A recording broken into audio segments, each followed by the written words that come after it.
Baru-baru ini Lucinta Luna kembali menghebohkan publik lewat aksi terbarunya. Lucinta Luna memang sering jadi sorotan karena aksi-aksinya. Terkini, selebgram berusia 33 tahun tersebut berhasil bikin heboh jagat maya.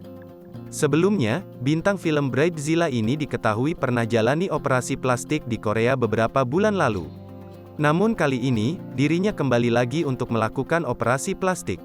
Setelah selesai menjalani operasi plastik, ia pun membagikan aktivitas sehari-harinya di media sosial. Aksi joget kayang yang diunggah di laman Instagram, berhasil mencuri perhatian. Dalam unggahannya, kepala Lucinta Luna tampak masih dibalut perban. Meski masih dalam balutan perban, namun tak menjadi halangan untuk Lucinta Luna berjoget dengan heboh. Sarang dosa beraksi kembali ya anak-anak, ingat gak boleh seperti itu sama Ratu 9 Nyawa, tulis Lucinta Luna dilansir dari Instagram, Minggu, tanggal 17 Juli tahun 2020. Rekan artis pun ramai memberikan komentar di unggahan itu.